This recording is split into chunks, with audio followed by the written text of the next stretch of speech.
The night Kelechi Okafor returned to his mansion after years abroad, he expected nothing more than a quiet homecoming. No fanfare. No staff lined up. Just the familiar peace of his own space after a long flight.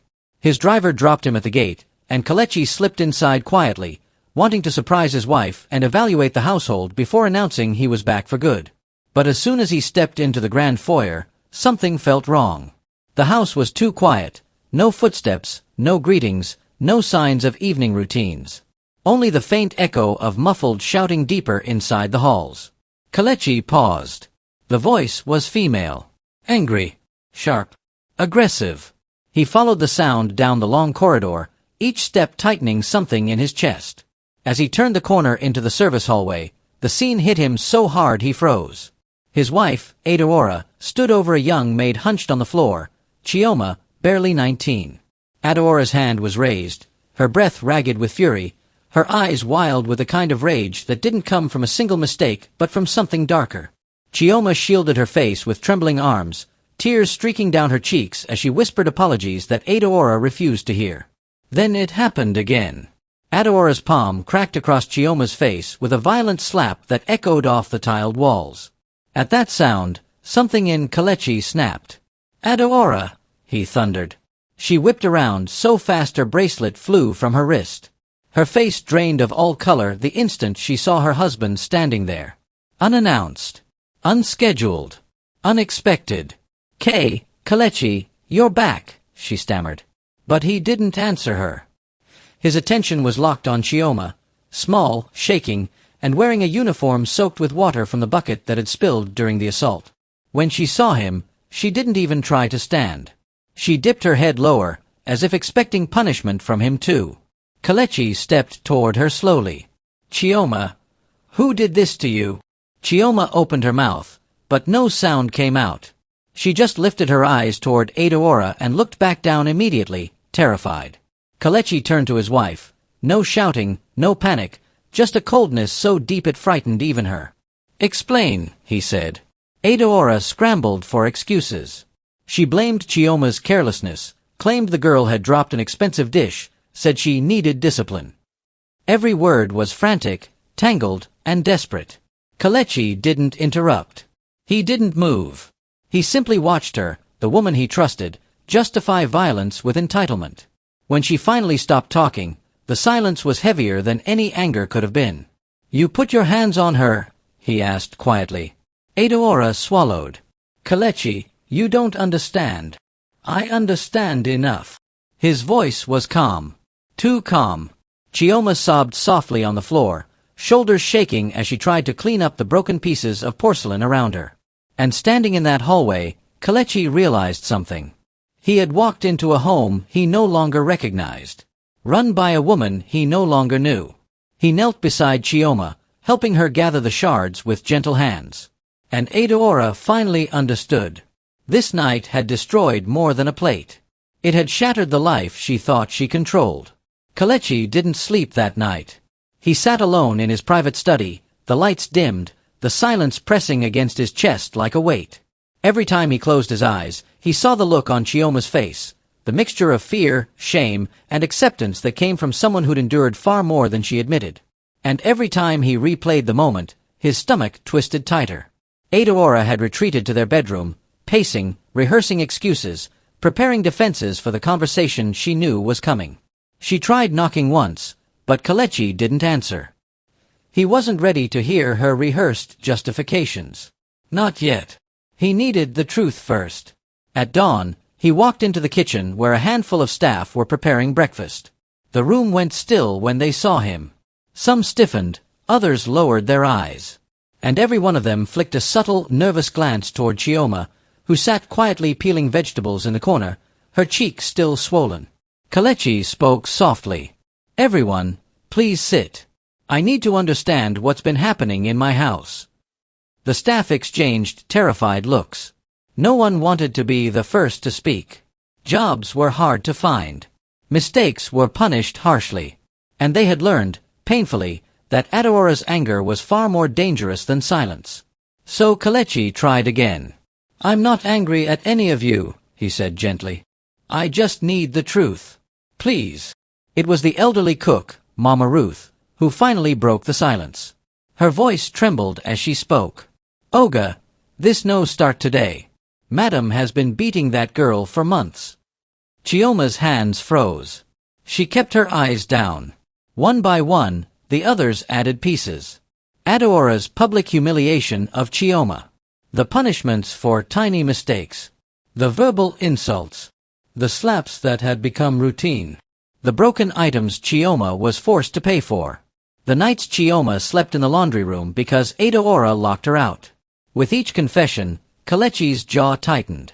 How long has this been happening? He asked. Chioma whispered, barely audible, since I started work here, sir. Kelechi felt something inside him fracture. This is my house, he said slowly. How did no one tell me? The staff looked at each other helplessly. Because Madam warned us, Mama Ruth murmured. Anyone who speak would lose job. Kelechi closed his eyes. So Adaora had built her kingdom through fear, while smiling through charity galas and posting perfect family photos online. She had crafted a home where silence was survival and kindness was weakness. When he finally stood, the staff flinched, not because he raised his voice, but because they expected him to. But instead, he turned to Chioma. You won't work today, he said with quiet authority. You're going to rest. And you are safe. No one will touch you again. Chioma lifted her eyes slowly, searching his face for signs of deception. She found none. Then Kelechi left the kitchen.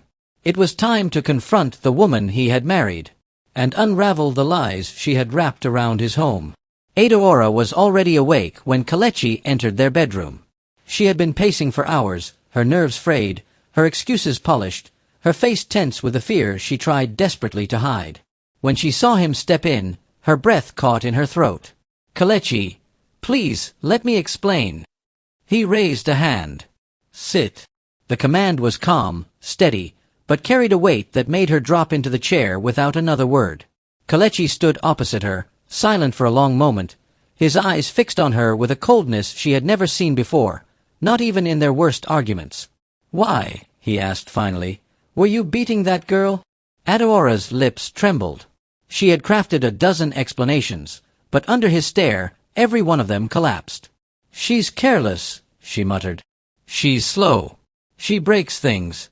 She disrespected me. Disrespected you how? His tone didn't rise. It didn't need to. Adaora swallowed. She dropped a plate worth. Kelechi cut in sharply. So you slapped her? A grown woman? A worker in our home? I was disciplining her, she insisted, voice brittle. That's how these things work. They need firmness. He stared at her as if seeing her for the first time. Firmness. Adaora, that girl was shaking. She was terrified. Adaora looked away, arms crossed tightly. You don't understand. You've been gone. You don't see what I deal with. I run this whole house alone. The staff don't listen unless you enforce authority. Kelechi felt heat rise in his chest. Authority is not violence. Adaora's eyes flashed with something defensive and desperate. So now I'm the villain? After everything I've managed? This home, your image, your reputation. Stop. He said it so softly that she froze. The staff told me everything, he continued. Months of beatings. Humiliation. Threats. Locking her out of her room. Is that your idea of maintaining my image? Adaora's facade began to crack. They lied to you. They didn't lie, he snapped, the anger finally breaking through. You did. 4 years. Adaora's shoulders sagged. She tried reaching for his hand, but he stepped back, and she froze mid-gesture. Kelechi, I only did what I had to. These girls come from nothing. If you let them feel too comfortable, they take advantage. I was protecting our home. He stared at her as if her words were poison. By destroying someone else's dignity? She said nothing. Kelechi exhaled slowly, fighting to keep his voice controlled. Chioma is a child compared to us. And she was alone here. You used that against her. Adaora's eyes grew wet, not from remorse, but from fear of consequences. Kelechi, please, whatever you're thinking, don't make any rash decisions. We can fix this. We can handle it privately. He shook his head. No. This isn't something to hide. He walked toward the door. And it isn't something to excuse. Adaora stood abruptly. Where are you going? To take back control of my house, he said. Because clearly, I left it in the wrong hands. And he walked out, leaving Adaora trembling, realizing for the first time that her power in the home was slipping through her fingers. When Kelechi stepped out of the master bedroom, he didn't go back to the kitchen. He headed straight to the back quarters, the area of the mansion where the staff lived. Doors creaked open as he passed through the narrow hallway. The workers were awake now, whispering nervously. They had never seen the master of the house this early, and never with this expression. He stopped in the center of the hallway and addressed them again, this time with a firm authority none of them had ever heard from him. Everyone, gather in the common room. Now. The staff exchanged frightened looks but obeyed immediately. Within a minute, they were seated, maids, cooks, cleaners, guards, every pair of eyes lowered, every back stiff. Only Chioma was missing. She sat just outside the door on a stool, hands trembling on her lap. She didn't want to be in the room with her abusers.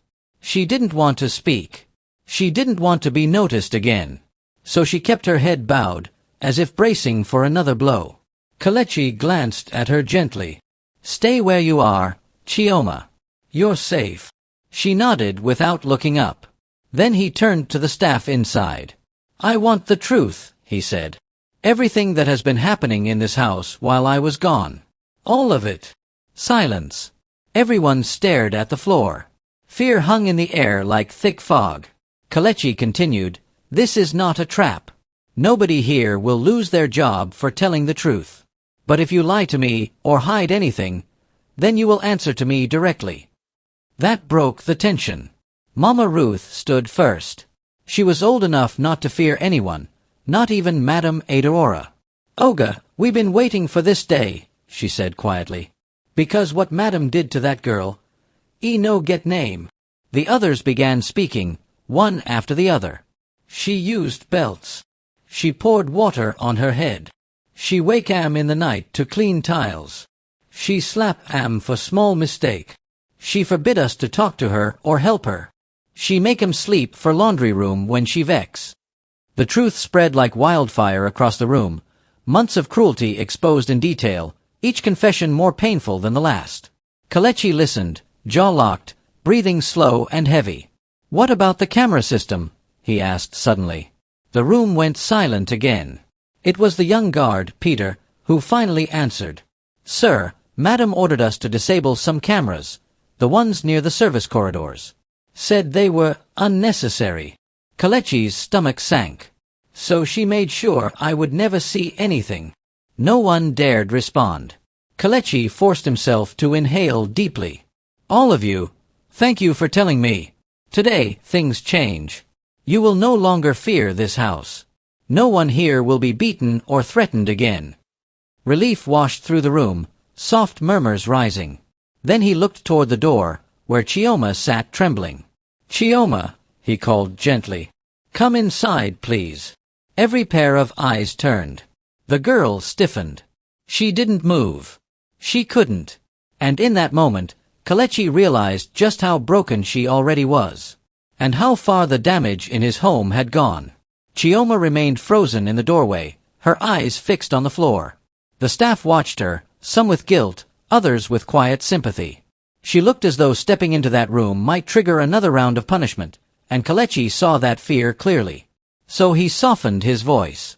Chioma, he said gently, you're not in trouble. I only want to hear you. Nothing more. Still, she didn't move. It was Mama Ruth who finally stood and walked toward her, placing a warm hand on the girl's shoulder.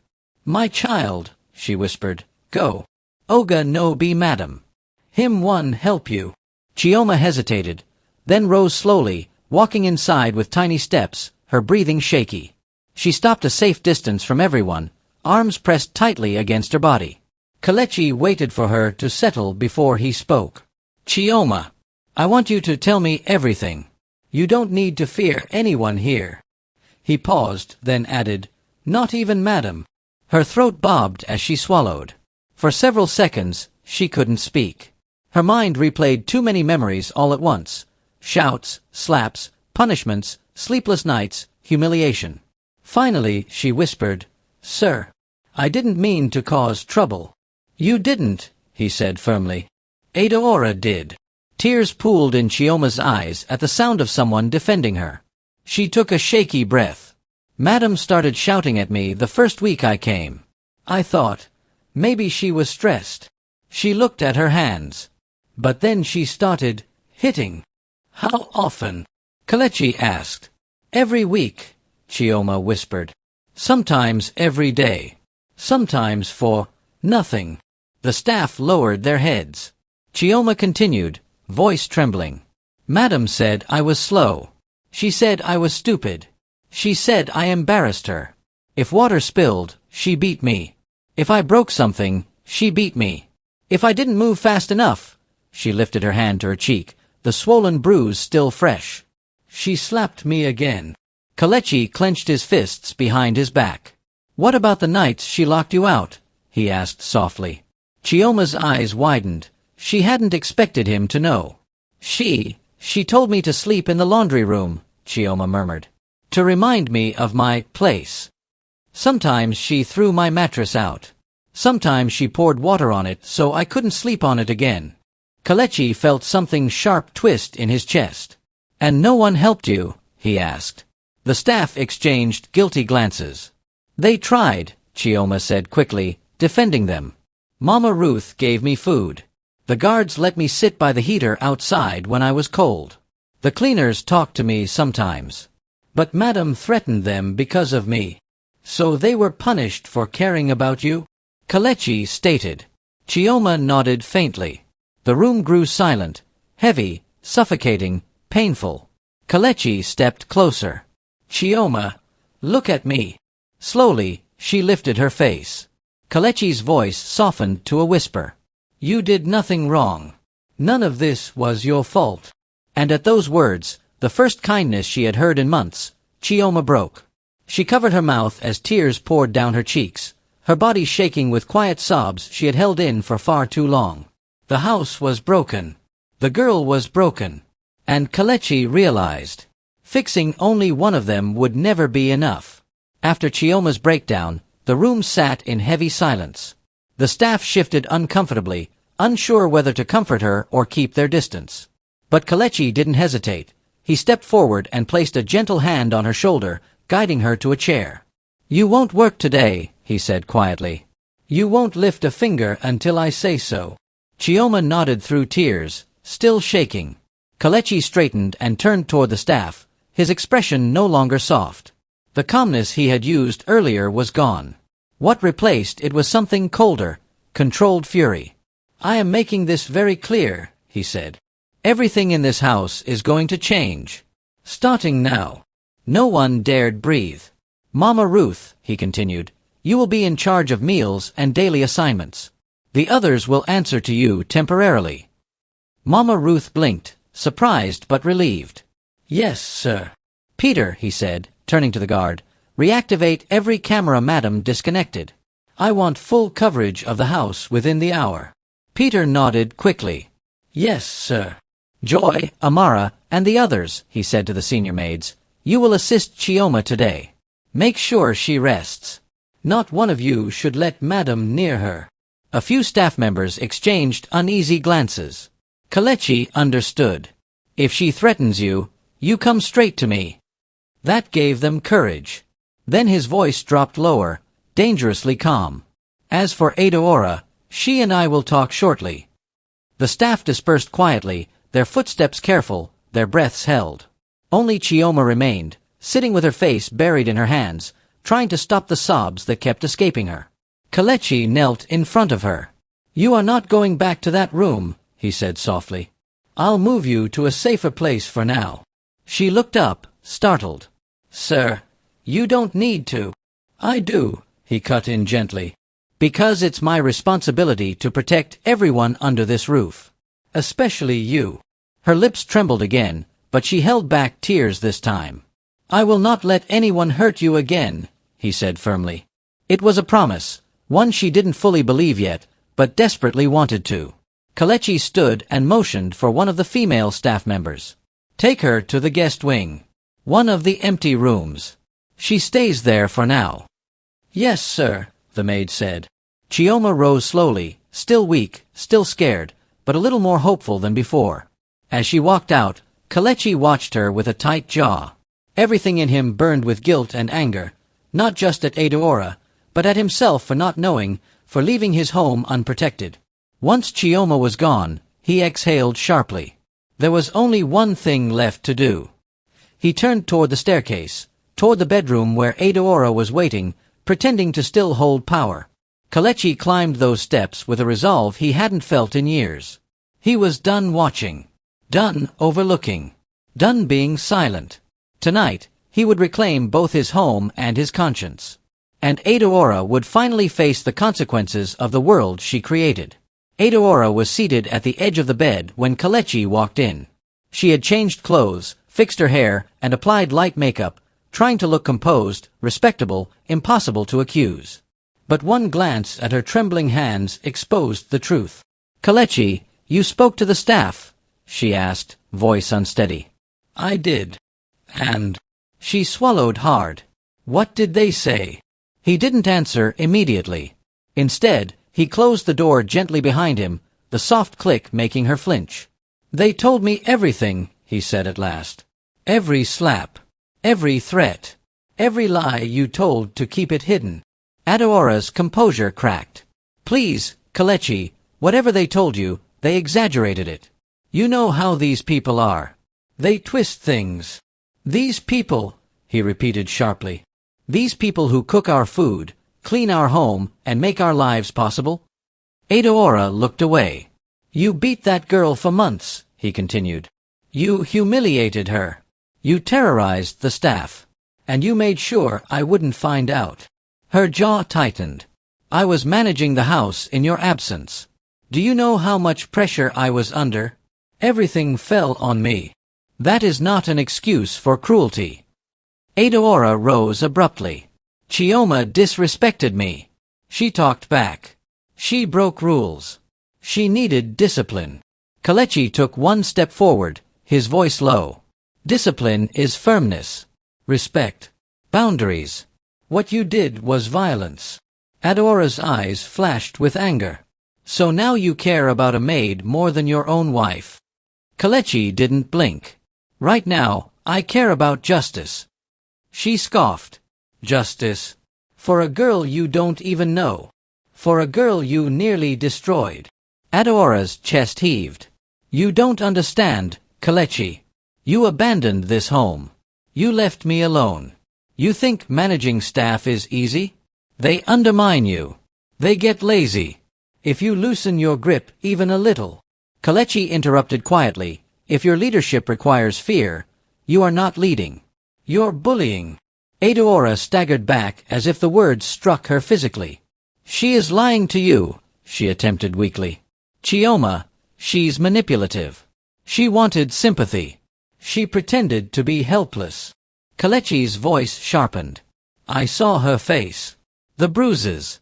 The fear when she heard your footsteps. Nobody can fake that."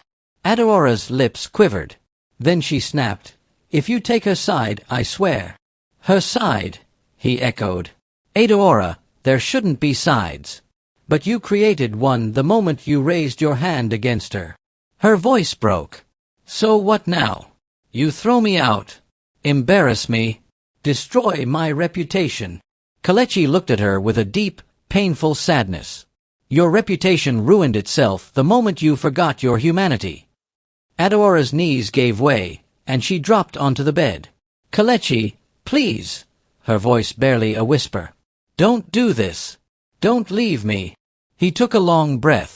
"I'm not leaving you," he said. "You already left this marriage the moment you turned into someone I don't recognize." And with that, he walked out, leaving Adaora alone with the truth she had spent months avoiding. Kelechi didn't stop walking until he reached the living room, the heart of the mansion. His footsteps echoed across the polished floor, every step heavy with the weight of the decisions he was about to make. The staff gathered slowly at the edges of the room, unsure if they were supposed to stay or leave. He motioned for them to sit. The air was thick. Everyone could feel something irreversible coming. Kelechi stood at the center, the early morning sunlight cutting across his face.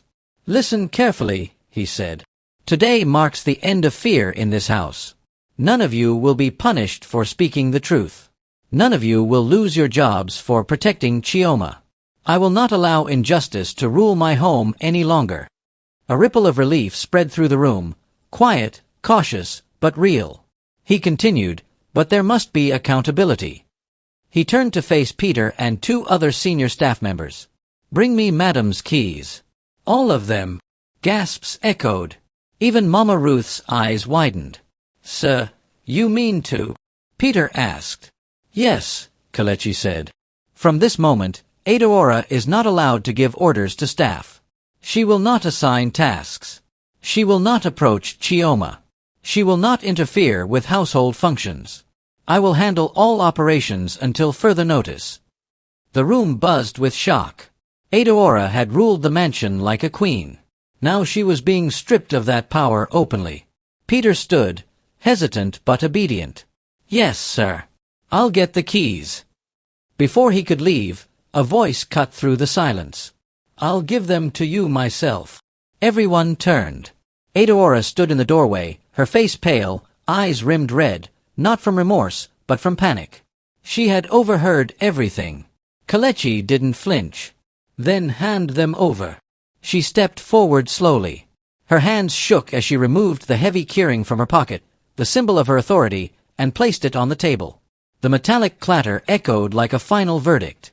"Kelechi," she whispered, "don't do this in front of them." "You did worse in front of them," he replied. "This is mild compared to what you've done." Adaora's breath hitched. "Please, let's talk privately." "No," he said firmly. "Not this time." She looked around at the staff, all watching her, not with hatred, but with the uneasy silence of people who had lived under her rule for far too long. Shame flushed across her face. Kelechi turned to Mama Ruth. "From today, you manage the daily rotation. If Madam approaches you to override my instructions, you come directly to me." "Yes, sir," Mama Ruth said without hesitation. Adaora's voice cracked. "Kelechi, you're humiliating me." "I'm holding you accountable," he corrected. "There's a difference." The staff bowed their heads, not out of disrespect, but out of respect for the shift they could feel in the air. Adaora stood alone, without power, without defense, without the control she once wielded like a weapon. And for the first time since Kelechi returned, the house felt like it was breathing again. After Adaora handed over the keys, she remained standing in the living room, her chest rising and falling fast, her eyes darting between the staff who once feared her and the husband who no longer defended her. She looked small, smaller than anyone had ever seen her. But Kelechi didn't soften. He simply said, "Everyone, return to your duties. Except Chioma." The staff dispersed quietly, moving with a mixture of shock and relief. For the first time since they began working in the mansion, they felt the walls loosen. The tension that had suffocated them for months started to lift, like a storm beginning to clear. Adaora remained rooted to the spot. "Kelechi, everything you've done today, this spectacle, was unnecessary," she whispered sharply. "We could have settled this like adults." "We are settling it like adults," he replied. "Adults acknowledge the truth. Children hide behind excuses." Her lips parted, but no words came. Kelechi walked past her, but Adaora grabbed his wrist. "So what now? You just strip me of authority, embarrass me, make me look like a monster." He looked down at her hand until she released him. "You're not a monster," he said quietly, "but you became something dangerous, and I won't let danger run my home." Adaora's mouth trembled. "I was trying to keep order. Chioma was disrespectful." "Stop," he cut in. "You didn't demand respect. You demanded fear. And fear is not leadership." Adaora's eyes glistened. "I wasn't trying to hurt her. I just lost control." "Repeatedly," he reminded her. You lost control repeatedly. Chioma, who had been sitting on a bench near the wall, lowered her head at the sound of her name. She felt exposed even though she hadn't spoken a word. Kelechi turned to her. Chioma, do you want to say anything? She hesitated, then shook her head softly.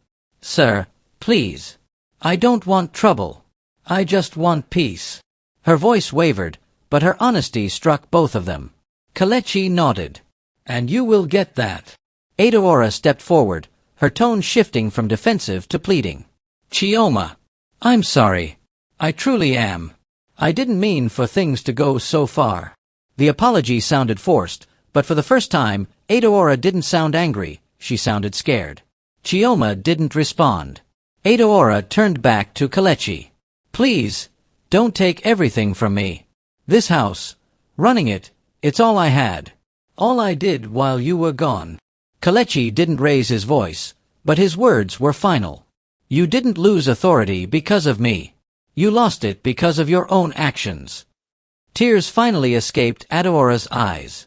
She had spent so long controlling others that she no longer knew how to handle being held accountable herself. As she stood there trembling, Kelechi saw the truth. She had built a kingdom on fear. And now that fear was collapsing, she had nothing left to stand on. He looked toward the stairs. Pack a small bag, he said quietly. You will stay in the guest house for now.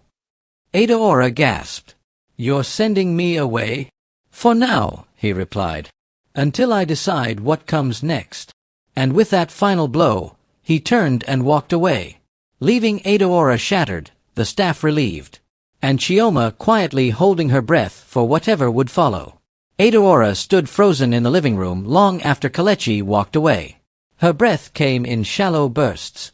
Her hands shook uncontrollably. The power she once wielded with pride had slipped through her fingers in a single morning, and the silence left behind was louder than all her shouting combined. But Kelechi did not look back. He headed upstairs, needing a moment alone, a moment to breathe and steady himself. What he had seen in his home, the level of cruelty that had been allowed to grow unchecked, tore at him in a way he hadn't expected. The guilt was sharp and suffocating. While he had been gone, chasing business deals and building wealth, the one place meant to be peaceful had turned into a battlefield for the innocent. He walked into his study and closed the door behind him. For the first time since returning, he let his guard fall. He sat heavily in his chair, elbows on his knees, hands covering his face. He saw Chioma's bruises, heard the tremble in her voice, felt the fear that lingered in every corner of his home, and each image struck him with the same painful truth. He had failed her, failed the staff, failed himself. The realization cut deeper than anger ever could. A soft knock interrupted his thoughts. It was Mama Ruth. Oga, may I enter? Kelechi lifted his head slowly. Yes. Come in. She stepped inside, closing the door gently behind her. For a moment, she simply studied him, his exhaustion, his disappointment, the weight he carried. You are not a bad man, sir, she said quietly. You know what Madame Day do. That's the problem, he replied. I didn't know. I should have known. Mama Ruth walked closer. A man no fit be in two places at once. You go, because you day work. But your wife, she go too far. Kelechi exhaled slowly. And Chioma, will she ever feel safe again in this house? Mama Ruth nodded. With time, with care, and with you protecting her. Yes. He leaned back, absorbing her words. She is a good girl, Mama Ruth continued. Quiet, hard-working. She never complained. Even when she get hurt, she keep going. She believe maybe one day something will change. Kelechi swallowed hard. And today, Mama Ruth added, it changed. Her reassurance eased something inside him. Thank you, he said quietly. As she turned to leave, she paused at the door. Oga, the girl needs kindness now. Not pity. Kindness. Kelechi nodded. I understand. When she left, Kelechi remained still, staring at the door. He knew what he needed to do next. Not for the staff. Not for the mansion. But for the girl who had endured more than she ever should have. Chioma deserved healing, real healing, not temporary comfort. Kelechi stood, straightened his shirt, and headed downstairs.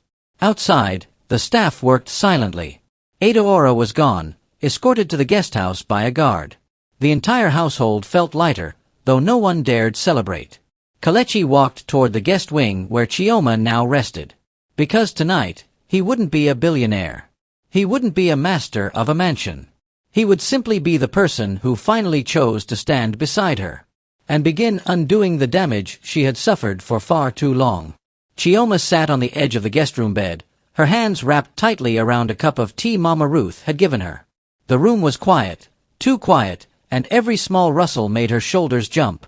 Even in a safe room, fear didn't leave easily. When the door opened gently, she flinched. But it was Kelechi.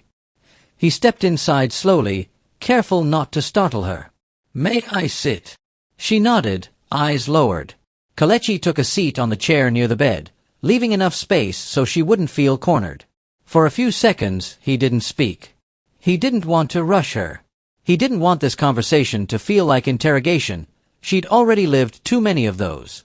Finally, he said softly, "Chioma, I'm sorry." Her head snapped up in surprise. "I'm truly sorry," he continued. "I left you unprotected in my own home. I didn't know what was happening, but I should have. You endured things no one should ever go through." Her lips parted, but no words came. Tears filled her eyes again, not the painful, trembling kind from earlier, but the slow, disbelieving kind.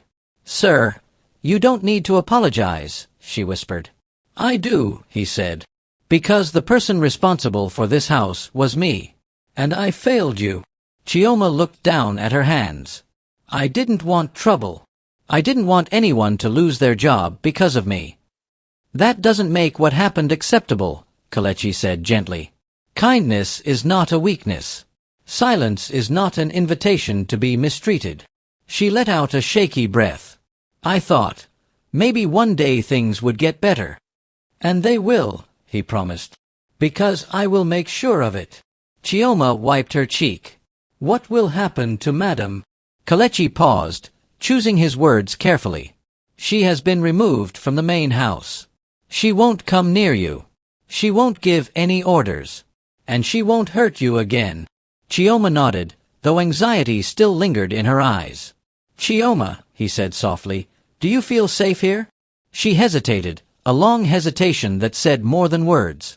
Then, quietly, "For the first time, yes." Kelechi felt the heaviness in his chest loosen. "Good. Because you deserve that." She blinked away a tear. "Thank you, sir." He leaned back slightly. "There's one more thing. You're not going back to your old position. Not after everything you've been through." Her eyes widened. "Sir, am I being fired?" "No," he said firmly. "You're being protected." She stared at him, confused.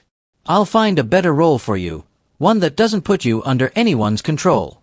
Something safer, something respectful. You've earned that." Her throat tightened. "Why are you doing this for me?" Kelechi looked at her with an honesty she had never seen from any employer. "Because you were hurt in my home. And healing starts with someone standing up for you." For a moment, neither of them spoke. Then Chioma whispered, "Thank you for seeing me." Kelechi nodded slowly. "No, Chioma. Thank you for surviving what should never have been asked of you." And as he left the room quietly, he realized something. Justice was not the end. Healing was. In the days that followed, the mansion transformed in ways no one expected. The tension that once suffocated every corner gradually loosened. Conversations grew lighter. Footsteps were no longer rushed and cautious. For the first time in months, the staff moved through the house without fear of someone screaming their name. And Chioma, slowly, carefully, began to heal. She still flinched when someone walked too fast behind her. She still hesitated before answering questions. But she smiled more. She slept without crying. She ate without trembling. Little by little, the shadows around her started to fade. Kelechi checked on her every day, never intruding, just ensuring she felt safe. He assigned her a light, temporary role, managing the guest wing, something that gave her space, dignity, and calm. Meanwhile, Adaora stayed isolated in the guest house. She had attempted to speak to Kelechi 3 times, but each time he refused. Not out of spite, but because he needed space to think clearly. And thinking was exactly what consumed him now. For years, he had believed wealth could fix anything: distance, pressure, neglect. He thought providing a luxurious life meant providing a good life. But Chioma's scars forced him to confront the truth. A home wasn't built by chandeliers and marble floors. It was built by the character of the people inside it. On the 4th evening, Kelechi gathered the staff once more. Chioma stood near the back, still timid but stronger than before. "There will be new rules," he said. "Not to control you, but to protect you." The staff listened closely. "First," he continued, "every worker here will have rights, written, clear, and enforced. No one will be mistreated again." Murmurs of relief echoed around the room. "Second," he added, "you will have direct access to me. If anything goes wrong, you don't stay silent. You come to me immediately." The staff nodded vigorously. "And finally," he said softly, "this house will no longer run on fear. We begin again. Together." For the first time in a long time, the room felt alive. After the meeting, Chioma walked up to him, holding her hands together nervously. "Sir, thank you," she said, "for everything." "You don't need to thank me," he replied gently. "You deserved better from the beginning." She looked down shyly. "Still, thank you." He smiled softly. "How are you feeling today?" She took a breath. "Better than yesterday. And safer." "That's all I wanted to hear." As he watched her walk away, the girl who once hid under the weight of fear, he realized something profound. Saving her had reminded him of who he was supposed to be. A protector. A leader. A man worthy of the home he built. Later that night, he stood alone in the grand hallway, the same place where he had first seen Adaora attacking Chioma. Except now, the house felt different. Warmer. Honest. Human. He had torn down the rot. And something new was rising in its place. This time, he vowed, he would never abandon his home again. If you enjoyed this story, please like the video, subscribe, and share your thoughts in the comments. What would you have done in this person's place? I'd really love to hear your opinion. Big hugs, and see you next time.